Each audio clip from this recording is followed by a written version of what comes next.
Hoje é sexta-feira, dia 12 de junho, dia dos namorados que fala, né, de 2020. E claro, tô aqui no Cocatec, seu programa mais que diário sobre tecnologia. E no episódio de hoje, ARM, MIPS, RPI e muito mais.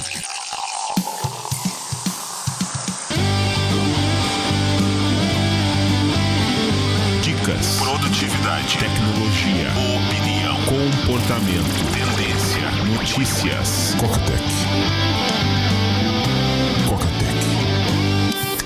Cocatec, a sua dose diária de tecnologia. Apresentação: Gustavo Faria. Hoje é sexta-feira, semana com feriado. Segunda-feira meu MikroTik deu ruim. MikroTik é o roteador que eu uso. Ele tem um punch mais profissional. Eu nem tava no estúdio quando deu problema. Achei até que fosse uma coisa com o Raspberry Pi, porque tava inconstante o acesso à internet. Aí eu vim aqui correndo no estúdio pra ver o que tava acontecendo. Podia até ter gravado. Aproveitava que tava no estúdio, podia até ter gravado o podcast, mas acabou escorregando pra sexta-feira. E até falaram, né? O MikroTik vale a pena, não vale a pena? O MikroTik, ele vale a pena se você tem uma rede um pouco mais elaborada. O que eu quero dizer com uma rede um pouco mais elaborada? Você tem 2 links de internet, você quer fazer alguma coisa com firewall, ele é mais parrudão, porque você até consegue bloquear algumas portas com o seu roteador, mas se você tiver, por exemplo, um Raspberry Pi com algumas aplicações um pouco mais parrudas, você vai ver que tem umas perdas de pacote. Acaba que é um roteador caseiro. E o MikroTik, embora o modelo que eu tenha seja super de entrada, é mais para testes do que propriamente o router board, que eles chamam, né? Muitos provedores usam. Mais para teste ali para bancada, fazer alguma coisa de laboratório. Tenho só 5 portas, então é mais comedido. Mas é para firewall. O VPN dele é meio muquirana, não recomendaria para você fazer VPN. É mais se você tiver 2 links de internet, se você quer fazer alguma coisa de firewall. A versão futura, né, do sistema que roda o MikroTik é o Router OS. E o Router OS, a próxima versão vai vir com o kernel 5.6, que suporta VPN WireGuard, que é super simples de você fazer, mas isso você consegue fazer com o Raspberry Pi, né? De alguma maneira, o router board que eu tenho, o MikroTik que eu tenho, ele é um Raspberry Pi focado em rede. Eu poderia fazer tudo aquilo que eu faço com o MikroTik, fazer com o Raspberry Pi. Claro que eu precisaria, pelo menos ali, umas 3 portas de internet, aí a coisa já fica meio assim. Até poderia fazer com um VLAN, que você cria portas virtuais, LANs virtuais para fazer o roteamento, mas o Raspberry Pi, ele é um computador, mas ele não é um computador especializado como é o MikroTik. Aliás, segunda-feira, eu vou começar a falar de Raspberry Pi, 9 horas da noite, falar sobre o que é o Raspberry Pi,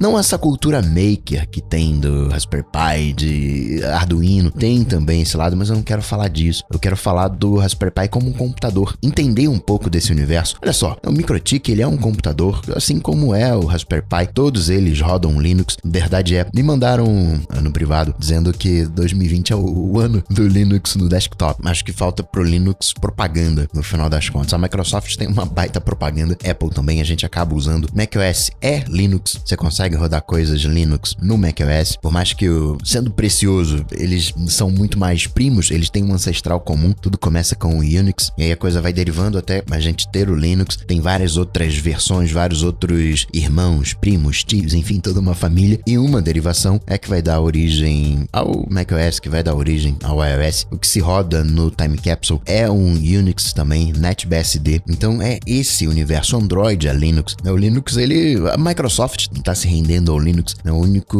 não um filho de Unix seria o DOS, o Windows, e agora tá colando no Linux, cá entre nós, né? Você vê alguém que entende de Linux, você já acha que o cara, né, é inteligente, e sim, óbvio é, mas Linux não é uma coisa difícil, muito pelo contrário. E é exatamente esse punch que eu coloco no Hackeando o Raspberry Pi. Ele como um computador, nem um computador de uso pessoal, embora o poder de fogo ali vai estar próximo de um MacBook Air 2020, ali chega juntinho. É um MacBook Pro ali, 15 polegadas de 2013, um iMac ali também 2013, 2015, preço extremamente acessível, mas não é para uso pessoal, é como servidor mesmo, mostrar que você tem essa necessidade, de servidor, entender esse universo Linux, entender que tudo hoje é Linux, como você pode aproveitar esse OS Linux. E da maneira que eu bolei o Hackeando Raspberry Pi, tá completamente independente. Você não tem um Raspberry Pi, você pode fazer a implementação na nuvem. Todas as coisas que você colocaria no seu Raspberry Pi, você coloca na nuvem. E eu gostei desse negócio mesmo.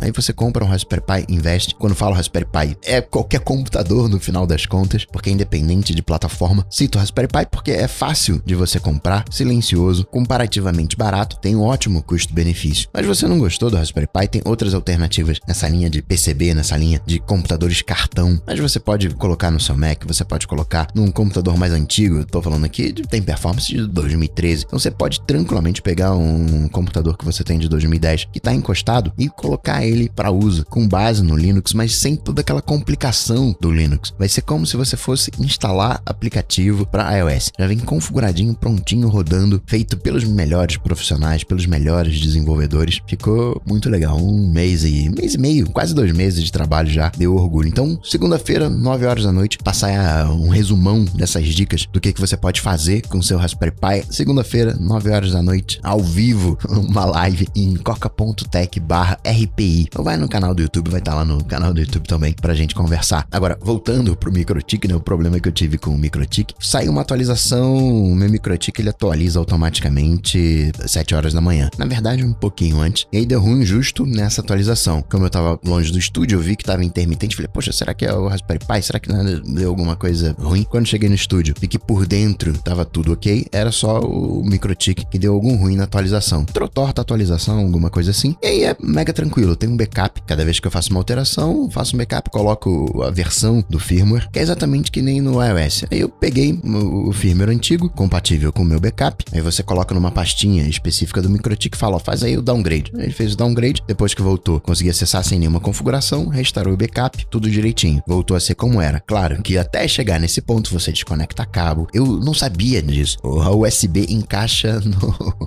na porta de rede, porque o meu time capsule, ele fica num lugar alto, num lugar pouco acessível. Geralmente a gente coloca na mesa, assim, a altura mais ou menos da cintura. Essa é uma das piores localizações para você colocar um Wi-Fi, porque tem muito obstáculo. Tem ali mesa, cadeira, sofá, tudo fica mais ou menos na altura da cintura. Então, digamos, seu modem Wi-Fi tá no escritório, ali na altura da cintura, você tá sentado no sofá da sala. Vai bater na cadeira do escritório, na mesa do escritório, passar pelas paredes. Se tiver uma sala de jantar no meio, vai ser cadeira, vai ser mesa. Se tiver uma cozinha, vai pegar fogão, vai pegar geladeira, até chegar, até você que tá sentado no sofá, ainda tem ali, né, todo o mobiliário da sala. O ideal é que ele esteja no alto, porque do alto, geralmente você vai ter visada, mais as coisas de parede que vão ficar no meio do caminho. Então, cruza as paredes, vai ter que cruzar um armário, coisas mais altas, uma geladeira também. Então, o meu fica no alto, um lugar bem inacessível, digamos. Mas ok, não dá problema. Quando dá problema, vai lá, desconecta os cabos. Aí eu desconectei os cabos ali, tirei pra garantir que eu uso USB como alimentação para um controle remoto. Pra não ter que ter uma tomadinha, peraí, deixa ele aqui em cima, tem uma visada boa,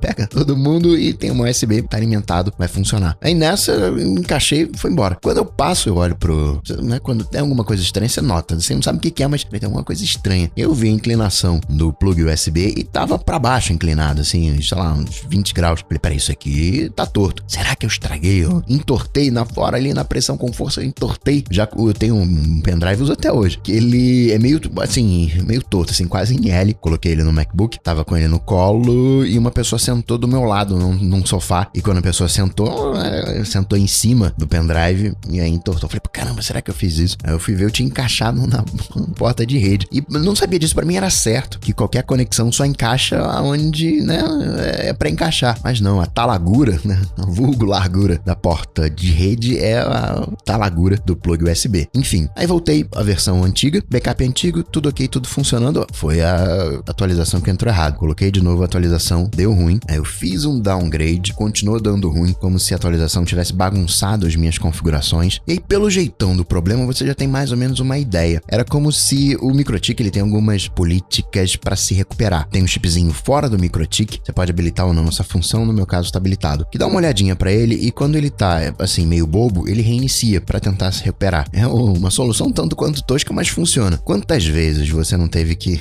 simplesmente ligar o roteador e ligar de novo? O MikroTik tem essa gambiarra, opa, peraí, deu ruim, ele vai e reinicia. E era um pouco disso, ele ficava meio bobo, e esse meio bobo era como se fosse uma briga de IPs ali, eles estavam meio brigando entre si, as portas, a coisa toda, ficava meio bobo, reiniciava, era o comportamento. E quando eu voltei voltei pra versão antiga, parecia que a configuração ficava meio torta. Eu falei, eu acho que o problema é da minha configuração. Eu tenho 5 portas de rede no meu MikroTik. 2 delas são de internet, ficam para 2 links de internet. As outras 3, elas ficam pra rede local. E eu meio que na preguiça, eu fiz uma ponte entre essas 3 portas. Eu falei que aquelas 3 portas são iguais, mais ou menos isso. Eu falei, eu tenho uma aqui de internet, outra de internet e essas 3 rede local. Não sei se você pegou essa época, né, de hub, que era um Benjamin pra rede. Ele espalhava o sinal pra toda a rede, aumentava muito o tráfego na rede, você tinha colisão de pacote. Você tem o switch, que sobe um pouquinho mais na escala, ele começa a entender o pacote. Nem é o pacote em si, ele entende que tem ali um datagrama, ele entende ali que tem um MAC address, que é o destino daquele pacote, e ele entende pra que porta ele tem que jogar. Peraí, quando eu jogo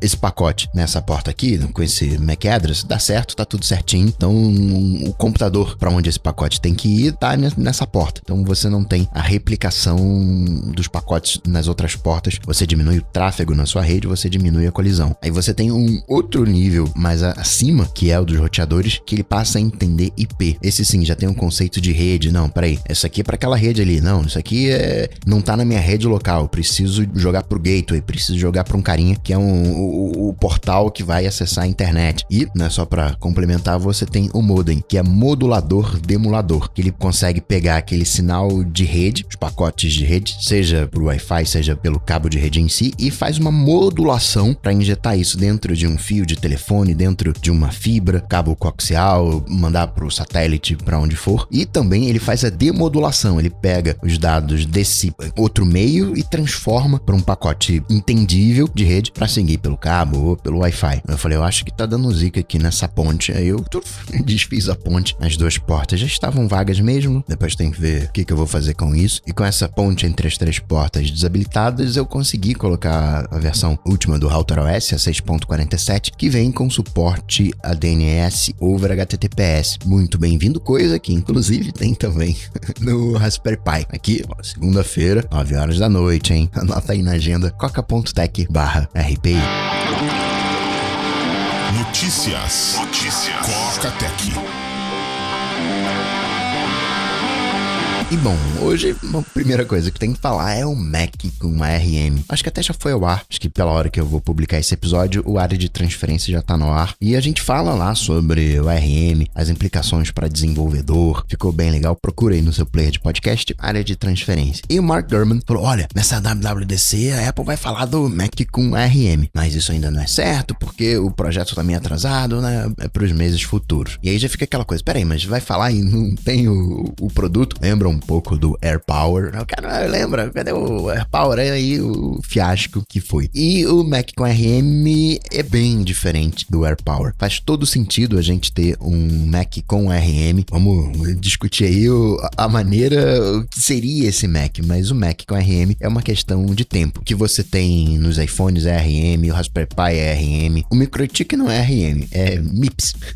O x86, o que a gente conhece como Intel, é CISC, CISC, Complete Instruction Set Computer, é um conjunto completo de instruções para computador. RISC é um conjunto reduzido de instruções. A ARM é RISC, o MIPS também é RISC, são conjuntos reduzidos. Peraí, eu não preciso ter aqui todas as coisas que tem o Intel. Eu não vou fazer essas coisas. Eu sou mais dedicado, eu sou focado. Então, de repente, você, para exemplificar, multiplicação, você tem no conjunto completo, você tem na Intel, mas você não tem no ARM. Por quê? Como é que tem uma multiplicação? Peraí, 2 vezes 3 é somar o 3 2 vezes, ou somar o 2 3 vezes. Você consegue mapear as instruções mais complexas em instruções mais simples. Com isso, sendo só instruções mais simples, você até tem um desempenho pior. Você vai ter um ganho na bateria. E aí, isso já dá uma dica desse Mac com ARM. O Mac com ARM, ele vai trazer, por natureza, aplicativos mais simples. Basta a gente traçar um comparativo entre o iOS e o macOS. No Mac, a gente tem software, que é completamente de um aplicativo que executa uma única função, como a gente tem no iOS. Não estou aqui menosprezando, nem supervalorizando o outro, só mostrando a diferença. Basta a gente ver o que faz um Photoshop no Mac e o Photoshop no iOS. Inclusive, a Adobe lançou mais um Photoshop, mais um membro da família Photoshop, o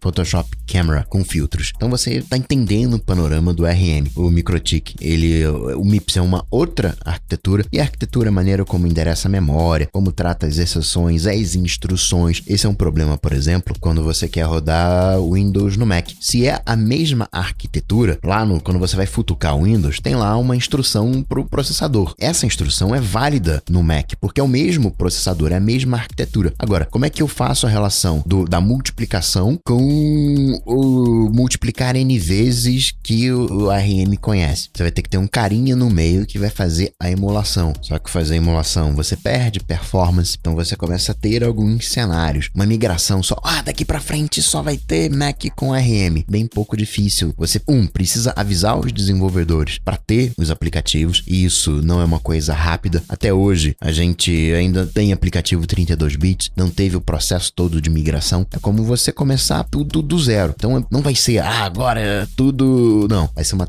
se for um macOS fullzão ARM, vai ser uma transição aos poucos. Quando aconteceu isso da última vez, quando a gente saiu... A primeira vez que aconteceu foi nos anos 80, quando a Apple saiu de Motorola para PowerPC. Aí 2005, 2006, saiu de PowerPC para Intel. E saiu mais ou menos pelos mesmos motivos. O chip não estava acompanhando o mercado e hoje a Intel não está acompanhando o mercado. A Intel contratou, tem 2 anos, um especialista em chips. A princípio foi por problemas pessoais. Ele está se desligando da empresa, vai continuar prestando consultoria por mais 6 meses, mas vai se desligar da empresa. Seja por motivos pessoais, seja por alguma outra questão, no somatório, não é uma boa para Intel. Mas aí é que tá a questão, trazendo tudo para dentro de casa. E a Apple tem uma larga experiência, basta ver o iPhone com chips ARM, com gerenciamento de energia desses chips. Você já tem hoje Macs com ARM, o chip T2 é um ARM, o controle que a gente tem de segurança, coisas de áudio, a touch bar, tudo isso é gerenciado por um iPhone 7, por um A10, né, o T2 que tá nos Macs. Esse é o conceito de computação híbrida. Hoje a gente tem 2 grandes unidades, a gente tem a CPU, que é a unidade central de processamento, e a GPU, que faz o processamento gráfico, e a gente poderia ter mais, agora a gente tem o T2, a gente poderia ter mais pecinhas. 2 cenários, eles são possíveis. Um é esse Mac fullzão ARM, mas seria como uma segunda alternativa. Galera, olha só, eu tenho aqui um Mac de entrada, um MacBook Air, ele vai ser mais simplesinho, ele vai ser aquela coisa de máquina de escrever, não vai ser tão potente quanto um Mac, mas também não vai ser tão limitado quanto um iPad. Criaria uma outra categoria de dispositivos, o que é ruim, né? Porque reconhece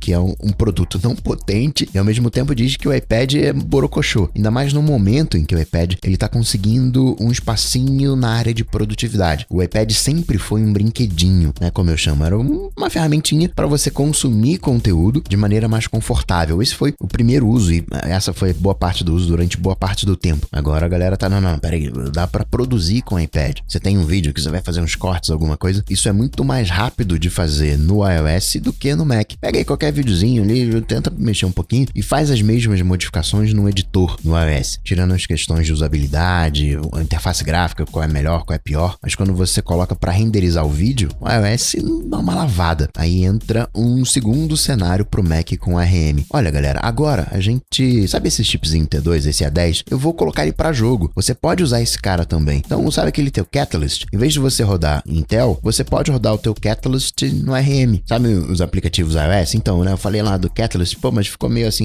Agora vai ser padrãozão mesmo, vai rodar ali ARM, vai rodar nesse chip, não se anima não. E outra, sabe, você vai fazer alguma parte gráfica, você pode construir essas rotinas com essa minha biblioteca aqui que vai rodar na minha GPU ARM. Em ambos cenários é uma mudança gradativa, não vai ser uma mudança abrupta. Agora, né, não é hora de comprar nada, né? Comprar iPhone, comprar Mac, agora não, né?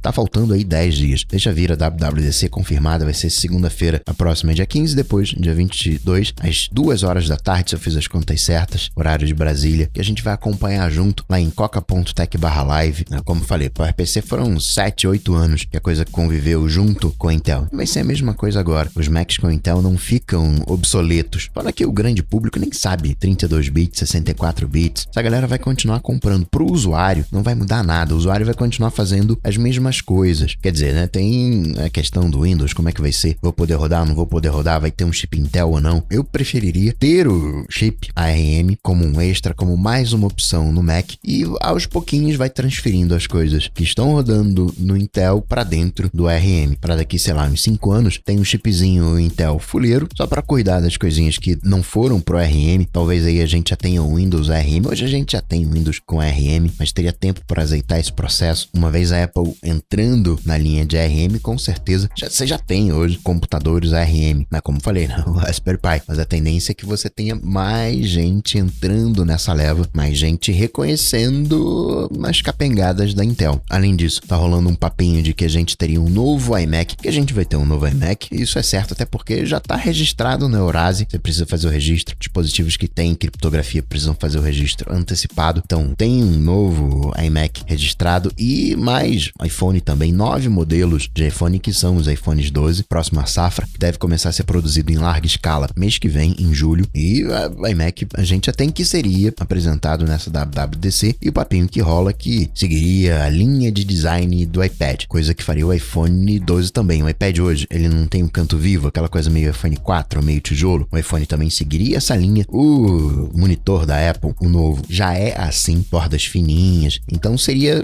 esse ajuste de design que aconteceu também com o MacBook Pro 16 polegadas. Esse Mac ainda não viria com o ARM, quer dizer, viria, né, porque o iMac ele não tem o chip T2, então viria com o T2, mas esse T2 não faria a princípio nada de especial, seguiria fazendo o que faz hoje. Então essa WWDC em termos de ARM seria só um aviso para os desenvolvedores, galera, ó, vai rolar isso aí, tal qual ela fez com o Catalyst. Ela avisou um ano antes, olha, desenvolvedores, vai vir aí um Catalyst para você pegar os teus aplicativos iOS e converter, rodá-los no Mac. Até inclusive o Bolsa, meu lembrete, né, foram os 2 aplicativos, se eu não me engano, que ó, já que chegaram aqui no Mac, foram usando o Catalyst, e ano que vem eu libero para vocês, né, algo mais ou menos nessa linha. WWDC, já falei, confirmado para a próxima segunda-feira, dia 22, 2 da tarde, horário de Brasília. Saiu mais uma leva de betas pro iOS 13, 13.6, beta 2, daqui dia 22, né, chega o beta da iOS 14. Apple tá valendo $1,5 trilhão de dólares, catatal de grana, né? Tem o lado aceleração do mercado, se percebeu que a Covid não ia ser tão ruim assim, ainda que o Banco Central americano tenha colocado um pouco de água fria no caldo, falou, vai ser ruim sim, a gente só vai recuperar Covid lá para 2022, lá para 2023. Mas nessa, até aproveitando a baixa, a Apple recomprou as suas ações, você tem menos ações circulando, isso também aumenta o preço. O iTunes U, aquela parte de universidade que eu acho mó bacana, mas acho que não tem muito acesso, tá sendo descontinuado. Uma plataforma legal, mas né, você tem YouTube, você pega os cursos de Harvard, tudo bem que lá no iTunes U fica tudo juntinho, tem as lições, tem PDF, mas né, tem YouTube também. O eBooks Author vai ser descontinuado em 2021. Tentou, mas né, não rolou. Tentou o Apple Watch? Rolou. Tentou o Ping? Né, não rolou. Tá rolando também um papinho, mas é um papinho de analista de que a Apple poderia comprar o DuckDuckGo, motor de busca com privacidade, para enfrentar o Google, da mesma maneira que poderia comprar o Netflix, que poderia comprar a Tesla, e não rolou e não vai rolar. Alguns serviços são grandes demais. No final das contas, o que faz a Apple, né, o DNA Apple, é uma vibe Apple. Precisa da Apple. Por mais que a Apple vá lá e compre uma empresa, aquela tecnologia é incorporada, a empresa é incorporada, ou vira uma prestadora de serviços. Não, o que eu quero de você é o chip, faz aí esse chip, manda pra mim, e aqui eu empacoto na minha solução. Senão, deixa de ser Apple. Vou abrir uma filial da Apple. A Apple fala, ok, beleza, pode abrir. Aí, um país fictício, contrato fulano, beltrano, ciclano, ok, a gente... Não, isso não é Apple. Isso aqui é uma revenda Apple, isso aqui é uma autorizada Apple. Para ser uma filial Apple, tem que ser funcionários da Apple, uma galera que já trabalhou na Apple, sabe como funciona a Apple, qual é a vibe da Apple, trazer essa cultura para filial, e aí vai contratando novos funcionários, vai educando esses funcionários, né? Se fosse fácil fazer uma Apple, e aí entra também uma Disney, qualquer empresa com excelência, né?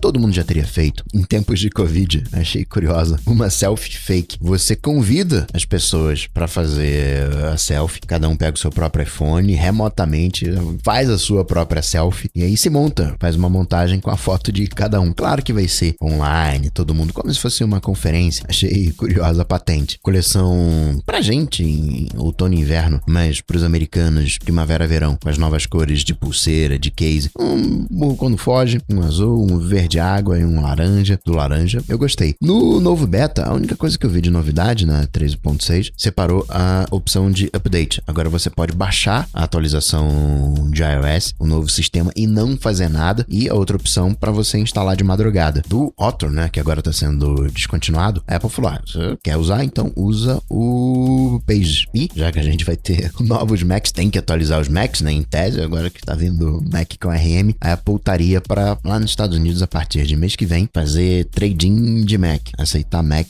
para financiar parte da compra. Aqui no Brasil, você tem aquele... é como se fosse um rearranjo da estrutura de compras, tudo numa página só, em apple.com.br/shop. Isso tem coisa de umas 3 semanas que saiu lá nos Estados Unidos, chegou aqui também. Você tem um chat com os especialistas, é como se fosse uma Apple Store online. Você pode fazer as compras, saber onde é que tá o seu pedido, uma central, um hub de compras. Outra coisa boa, a primeira leva de funcionários da Apple retornando ao Apple Park aconteceria agora, segunda-feira, 15 de junho, uma semana antes da WWDC. Será que são funcionários envolvidos na WWDC? Curioso para ver como é que vai ser essa WWDC. Já que citei Covid, uma coisa que eu achei legal, máscara transparente, curti. Ainda que a OMS tenha dito que para máscara, agora tá falando, atualizou as recomendações e tá recomendando o uso de máscara para todo mundo, não só para a área de saúde, como a gente já tava fazendo aqui no Brasil, mas recomenda 3 camadas de panos diferentes. Deu uma espiada aqui, eu tenho algumas máscaras com uma camada só, boa parte com 2, mas nenhuma com 3. Falando de transparência, né? Não tem como falar dos dados da Covid aqui no Brasil, e eu não gosto de discutir política, porque isso tem a ver com criação, isso tem a ver com as coisas que a pessoa acredita, só que tem algumas coisas que não estão na esfera política, tem determinadas coisas que são sanitárias. A gente vive num momento de orientação a dados e tem gente escondendo dados. Como é que pode isso? Embora o dado esteja lá, tem uma extensão para Chrome que mostra os dados, foi só uma coisa pro forma. Isso aí independe da sua visão política. Você pode argumentar, não, mas a gente está num processo de reabertura, então é importante saber o que aconteceu nas últimas 24 horas. Concorda? O tal achatamento da curva, né? O mais importante é o que aconteceu nas últimas 24 horas. Fazer um monitoramento para saber se as campanhas estão dando certo, se as políticas de combate estão dando certo, se está subindo ou se está descendo. Ok. Mas aí algo que aconteceu semana passada não foi contabilizado no número do dia da semana passada. E aí, como é que faz? Então aquele número que aconteceu para trás, né,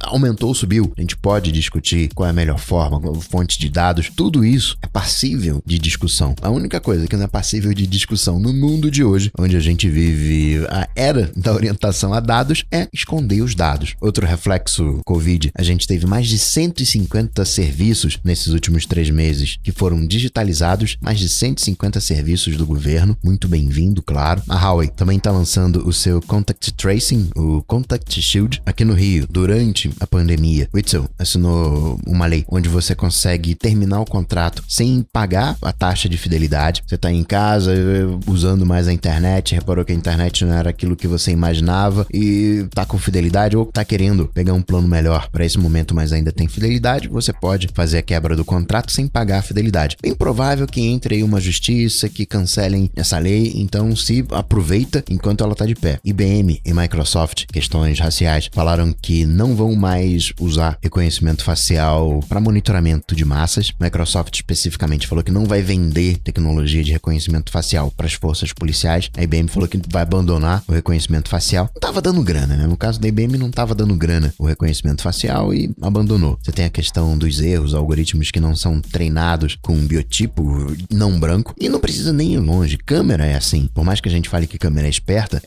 o algoritmo dela é bem tosco. Se você trocar a sua camisa, repara como muda o seu tom de pele. Ela tenta reconhecer o tantão de branco que tem, de luz que tem na cena. Isso é uma outra concepção que a gente tem errada. Câmera não registra cor, né? Registra luz. Uma luz vermelha muito forte vira branca e uma luz verde, qualquer cor, muito fraca vira preta. E a câmera como um todo não está preparada para reconhecer esse preto. Agora, 2, 3 anos atrás, que o iPhone começou a mostrar algumas coisinhas de foto com pele preta, exatamente por isso. Também registrar que a Apple está fazendo uma doação de $100 milhões em prol da igualdade racial. E de novo, política, a gente discute. Racismo não. Se você acha que isso é mimimi, você pode até falar que isso é mimimi. Aqui no Brasil a gente tem mais ou menos, são 10% de negros, mas o tais pardos, se a gente colocar junto dos negros, vai dar aí uns 50%. Se você tiver metade dos seus amigos negros, ou mais, né? Aí sim, você pode falar que é mimimi. Da mesma maneira, se você tiver 50% de mulheres como amigas, aí eu também deixo você falar que a luta das mulheres é mimimi. Até lá, sossega aí. E quando chegar lá, ainda tem outras perguntas pra fazer. Mas, né, sossega aí. Pocket e Castro saíram da loja chinesa. China na guerra com os podcasts. Notou que o podcast acaba sendo uma mídia livre, né? E eles não gostam muito disso. Querem exercer o controle,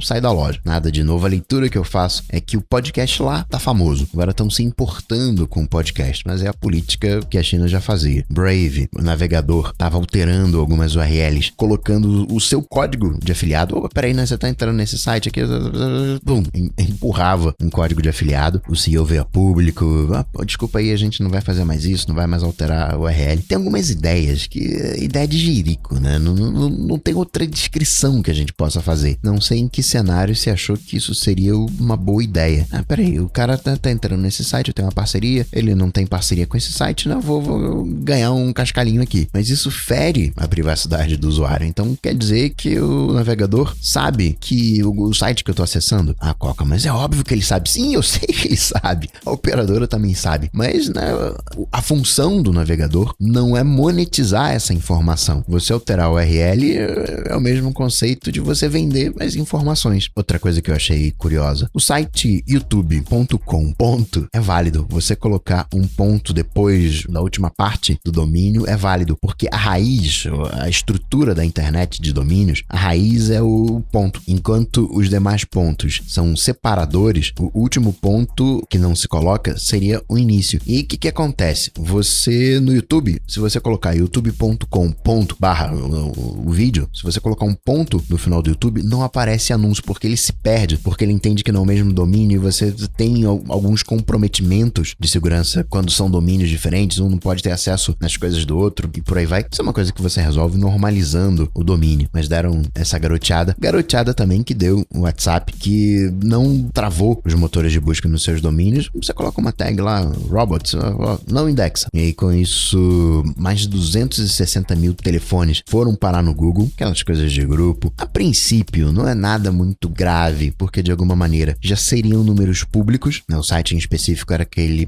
clica aqui para conversar, click to chat. Então, em princípio, já estaria público em algum lugar, mas garoteada, ponto. UOL, no e-mail do UOL, é possível pegar o token do e-mail e assim ter acesso ao e-mail da galera. Você manda um e-mail e aí consegue capturar o token e daí pra frente você tem acesso aos e-mails. E pior que é extremamente fácil de resolver. Aqui no Brasil, a gente tem um novo ministério, o Ministério da Comunicação, isso se for aprovado no Legislativo. Mas sendo o Ministério da Ciência, Tecnologia, Inovações e Comunicações, perde uma comunicação, deixa de ser MCTIC para ser MCTI. Inovação fica esquisito, né? O Ministério da Ciência e Tecnologia acho mais bonitinho. Galera dos cartões, Simvisa, mais um cartão internacional com anuidade zero. TransferWise, Fintechs, operando aqui no Brasil, conseguiu a licença para operar aqui no Brasil como corretora de câmbio, estava operando aqui no Brasil com a ajuda de parceiros, agora vai operar diretamente, conseguindo preços mais competitivos. E para finalizar, não tem como não falar, né, do PlayStation 5. Ficou bonitão, grandão, tá grandão, mas ficou bonitão. Vão ser 2 tamanhos. A galera já tá fazendo os memes, mas eu achei bonito. Junto do...